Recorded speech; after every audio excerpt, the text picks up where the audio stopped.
नमस्कार, सुप्रभात। मैं सत्येंद्र कुमार मौर्य, लक्ष्मी प्रसाद मेमोरियल पब्लिक स्कूल, कोना बाजार, गोरखपुर से।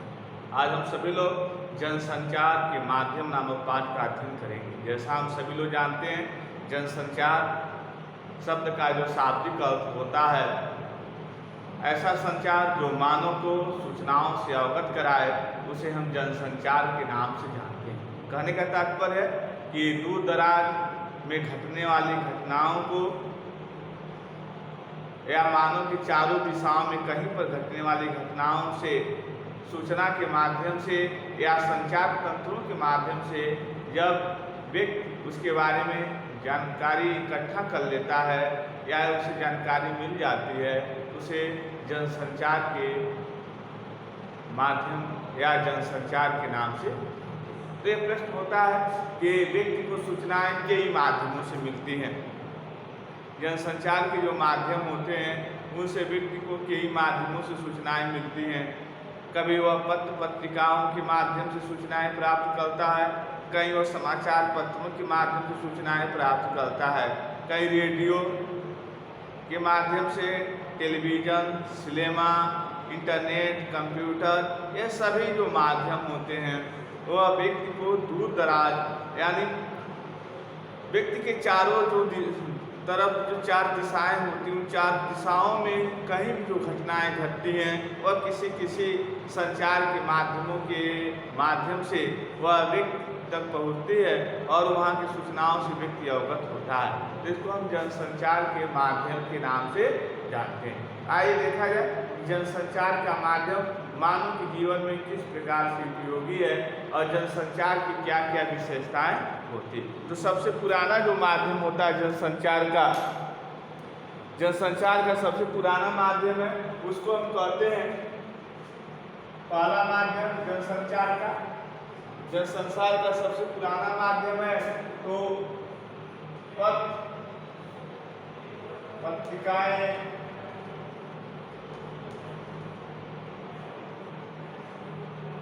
एवं समाचार पत्र।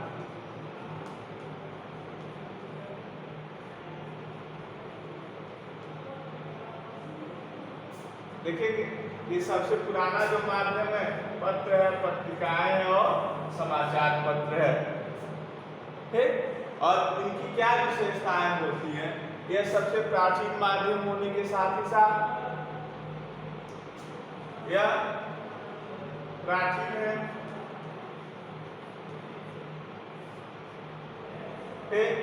दूसरी है अस्थाई, यह अस्थाई माध्यम है।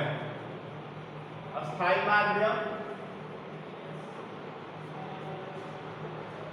दूसरी विशेषता इसकी है यह मुद्रण है।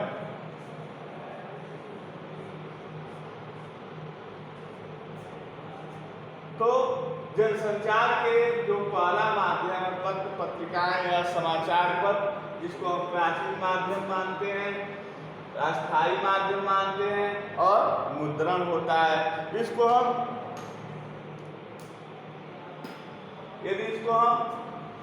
करते हैं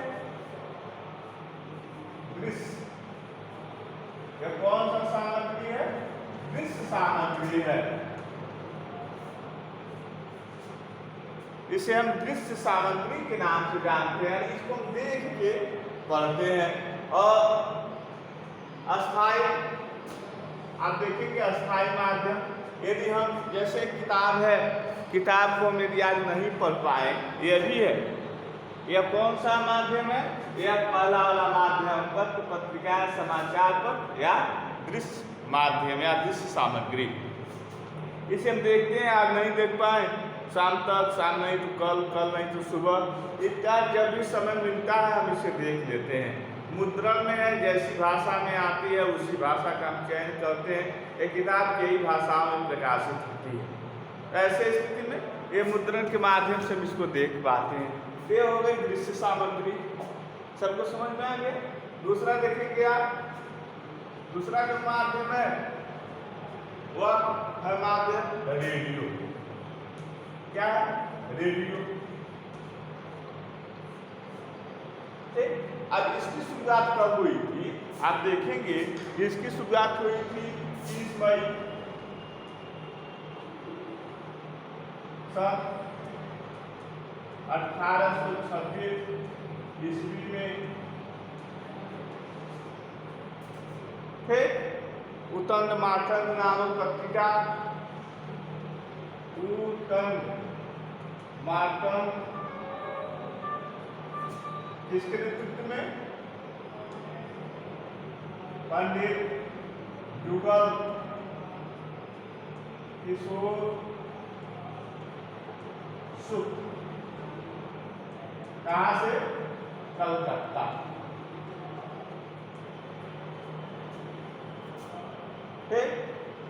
और रेडियो, रेडियो का आविष्कार कौन किया है? जी मार्कोनी 1895। भारतीय रेडियो की स्थापना कब हुई? भारत में ऑल इंडिया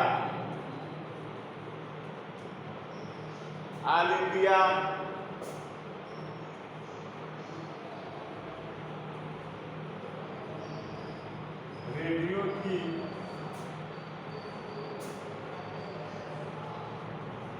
स्थापना, ऑल इंडिया रेडियो की स्थापना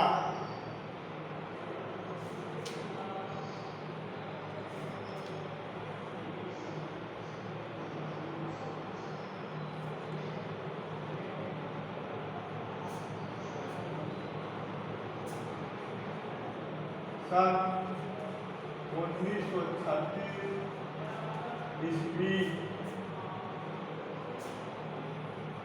में की गई। अब देखेंगे कि रेडियो कैसा संचार है। तो रेडियो जो है वह कैसा संचार है? रेडियो जो है वह श्रव्य है। कैसे है? श्रव्य है। श्रव्य सामग्री है। श्रव्य क्या होता है? सुनना।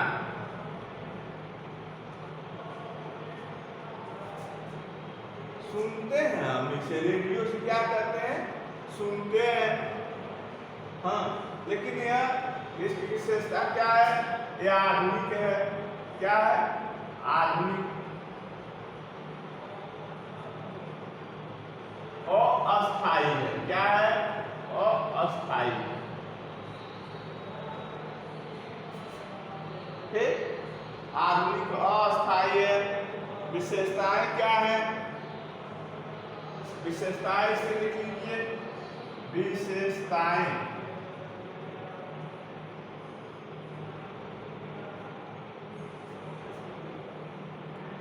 विशेषताएं में देखेंगे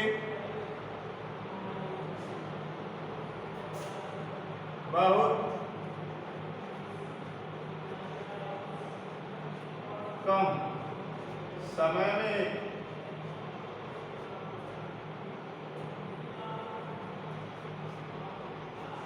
देश में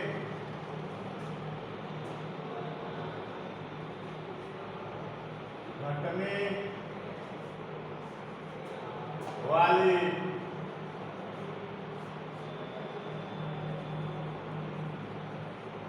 घटनाओं को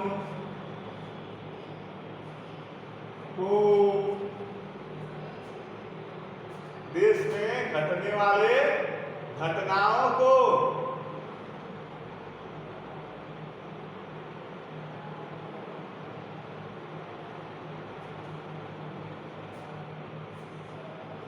देश के कोने कोने कोने उसमें स्थान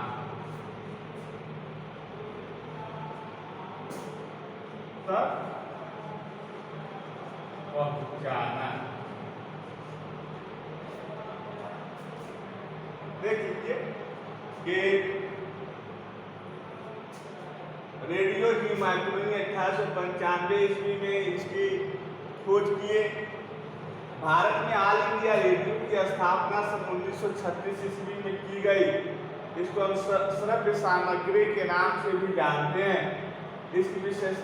इसकी कमियां हैं, विशेषताएं हैं कि बहुत कम समय में देश में घटने वाली घटनाओं को देश के कोने कोने अर्थात स्थान तक पहुंचाना। अब सही, रेडियो बहुत कम समय में देश की पूरी खबर को पूरे देश में पहुंचा देता। वही पत्रकारिता का ये सबसे बड़ा दोष है कि आज कोई घटना घटी कि इसकी खबर जो है वह कल प्रकाशित होने वाले अखबार में प्रकाशित होगी। यदि रात को घटना घटी 11 और 12 बजे के बीच में, तो वह कल भी नहीं आएगी, वह परसों के यानी वो नरसों के अखबार में आएगी। तो इस तरह से आप देखेंगे यह सूचनाओं को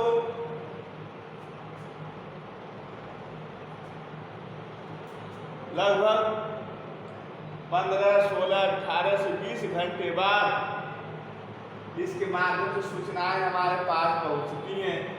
लेकिन रेडियो का जो संचार है वह किसी भी सूचना या घटना को 2 से 3 घंटे के अंतर्गत पूरे देश के हिस्से में पहुंचाने में सफल होता है। इस तरह से हम कह सकते हैं कि रेडियो श्रव्य सामग्री है। आधुनिक पत्र पत्रिकाएं एविडेंस के रूप में, सबूत के रूप में रखी जा सकती हैं, लेकिन रेडियो का कोई समाचार सबूत के रूप में नहीं रखा जा सकता है। दूसरी बात, इसको यदि हमें समय से पढ़ने के लिए विवश नहीं करता है, हम जब चाहें तब पढ़ सकें। मान के चलिए कि यदि अखबार आपके घर रोज आता है, यदि आप सुबह नहीं पढ़ पा रहे हैं तो वह आपको प्रतिबंधित नहीं कर रहा कि आप सुबह ही पढ़िए, दोपहर में भी पढ़ सकते हैं, शाम को भी पढ़ सकते हैं, रात में अगले दिन पढ़ सकते हैं। लेकिन रेडियो आपको प्रतिबंधित कर रही है कि रेडियो पर समाचार 9 बजे आ रहे हैं, 12 बजे आ रहे हैं, 4 बजे आ रहे हैं, तो आपको किसी भी हालत में समय निकाल कर अपने ट्रांजिस्टर यानी रेडियो को चालू करना है, तभी आप सुन पाएंगे। यह आपको समय की वैधता का निर्धारण करता है कि आपको 9 बजे, 12 बजे, 4 बजे अपने उपकरण के माध्यम से आपको सुनना है। इस तरह से रेडियो जो है व्यक्ति को बाध्य भी करता है, प्रतिबंध करता है।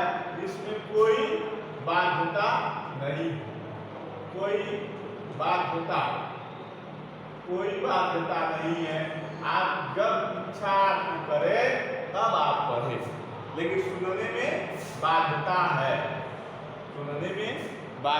है, जब चाहे तब नहीं समाचार सुन सकते हैं। समाचार का जब टाइम है तभी आप समाचार सुन सकते हैं। इसलिए इसको श्रव्य सामग्री के रूप में जाना गया।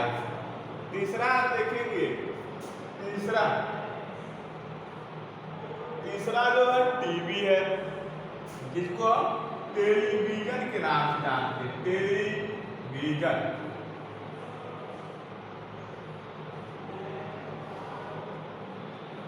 संचार का सबसे प्रबल और प्रभावशाली जो माध्यम है वह टेलीविजन है। क्यों टेलीविजन है? क्योंकि यह दृश्य और श्रव्य, यह क्या है? दृश्य प्लस श्रव्य,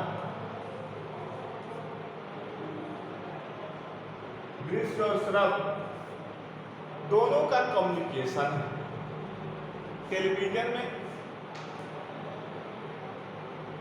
जैसे बाढ़ आई हुई है,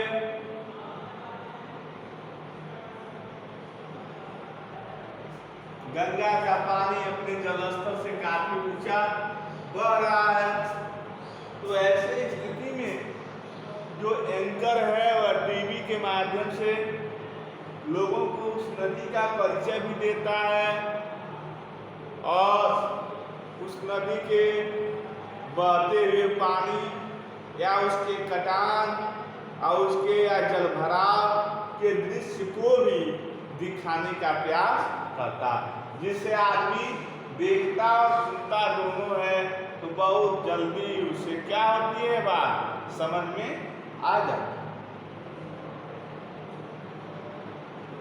तो टेलीविजन श्रव्य दृश्य सामग्री का सबसे प्रबल माध्यम होता है। और आइए हम लिखते हैं इसके बारे में। टेलीविजन संचार का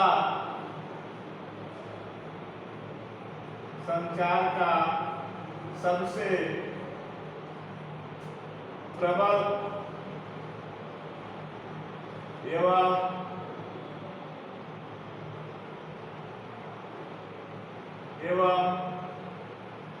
प्रभावशाली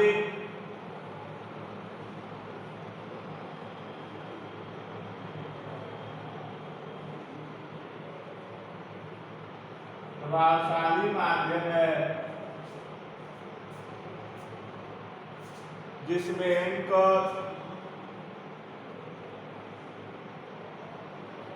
एंकर समझ रहे हैं,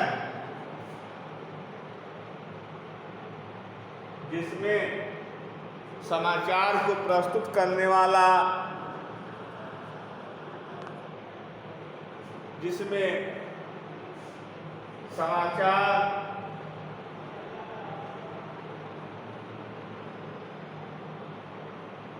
को प्रस्तुत करने वाला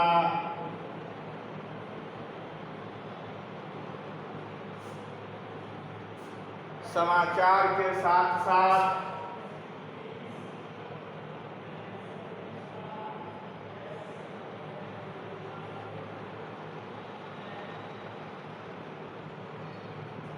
संबंधित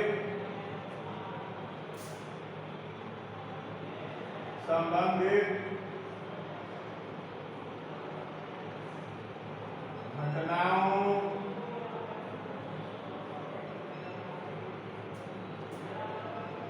के दृश्य को भी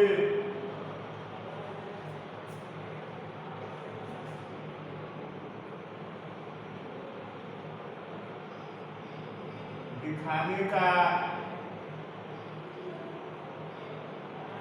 कार्य करता है।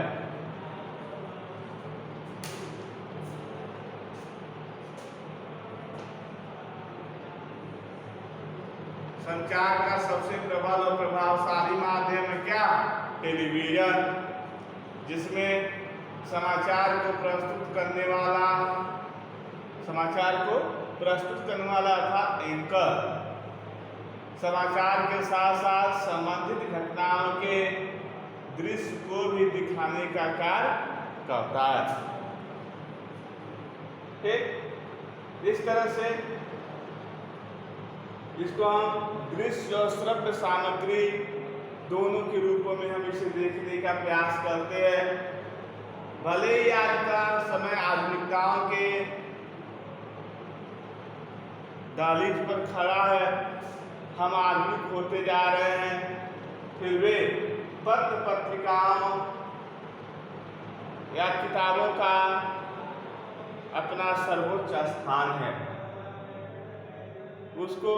उसकी जगह कितनी भी संचार प्रणालियां विकसित हो जाए, संचार बहुत व्यापक स्तर पर हो जाए, फिर भी प्राचीन समय से जो चलने वाली जो व्यवस्था है, चाहे वो समाचार पत्र हो पत्रिकाएं हैं, यही अस्थायी माध्यम होती हैं संचार व्यवस्था की। व्यक्ति इसमें पढ़ी हुई खबरों में ज़्यादा विश्वास रखता है, क्योंकि टेलीविज़न, रेडियो टेलीविज़न में आप देखेंगे बहुत से चैनल चलते हैं, खबरों कितना लंबी चौड़ी बनाने का प्रयास करते हैं कि उनको देखने के बाद अब ऐसा नहीं लगता है कि पारदर्शिता रह गई है। चैनल वाले लोग अपनी अपनी टीआरपी बढ़ाने के लिए अनाप शनाप खबरों को भी अपनी खबर का हिस्सा बना लेते हैं, जिससे भारतीय जो जनमानस होता है या मानव जनमानस जो समाचारों के प्रति जिज्ञासु रहते हैं लोग उसे सुनने या देखने के लिए, उनकी जो झुकाव है वह दिन पर दिन कम होती चली जा रही है।